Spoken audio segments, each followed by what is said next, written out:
Anime and nerd culture. Tatiana makes the case that this is an untapped marketing strategy. So the role of fandom today has evolved from simply liking something into becoming the ultimate form of self-expression and identity. While marketers were focused on mainstream partnerships, it was the subcultures of anime and gaming that were redefining the future of fandom today, and as a result, is a marketer's greatest asset. Earlier in my career, I was once called too passionate about my work, and the recommendations that I had to explore gaming and esports opportunities as far back as 10 years ago were often overlooked for more mainstream options. But I believed that passion was a strength, and I built a sharp expertise around that passion that ended up becoming an in-demand skill. And as a result, I've had the pleasure of working with about 50 major brands and hundreds of influencers on gaming and anime activations. And through my consulting practice, Oni Vision, I get to work with brands like Uniqlo, Cash App, and Crunchyroll on different ways of maximizing that nerd culture. So, when I say nerd culture, what do I mean by that? Well, rather than a pure gaming strategy, brands should be taking a step back and creating a more holistic nerd culture strategy, reaching gaming audiences, but focusing on where IP is most powerful. That can include gaming, but it can also include K-dramas and K-pop, comics and fantasy, and an area that I specialize in, anime. Anime has completely blown up as a mainstream medium, and as a result has become a go-to option for major fashion brands and beauty brands. Companies like Hot Topic literally rebuilt itself on the basis of nerd culture. And meanwhile, celebrities are developing dedicated anime social strategies. J-pop brands are launching their first global tours since the rise in their popularity. And on the sports side, the MLB, the Lakers, and the Rams are all launching these in-stadium events. Everywhere you look, it seems like anime is doing first-of-its-kind things, especially in pop culture, and brands need to be leaning into that.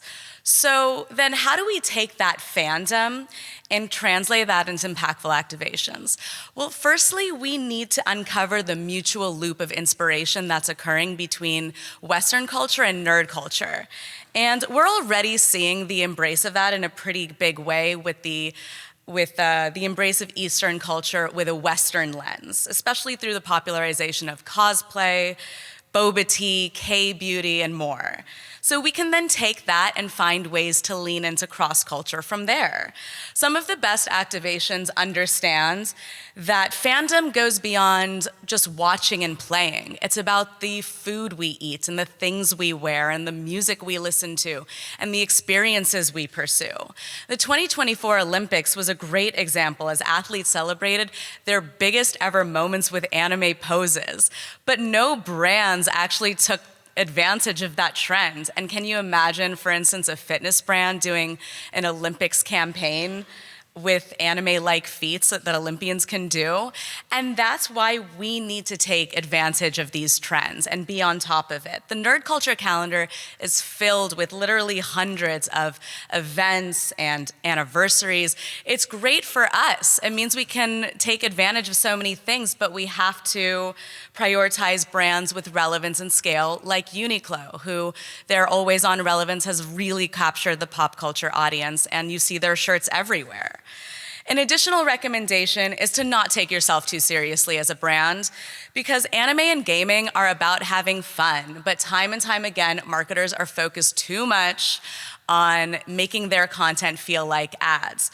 We need to be laughing alongside the communities we're trying to reach through their references. My philosophy is to integrate brand messaging, but not at the expense of potential virality, and instead use the subculture and the innate flexibility that these places give you. Duolingo is a fantastic example. Their experimental and borderline unhinged approach turned them from being a brand into being part of the community.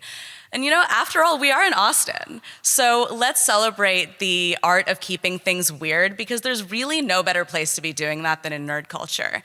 Just to recap in my keys on nerd culture fandom. Thank you so much for the time, and please feel free to reach out if you have any questions.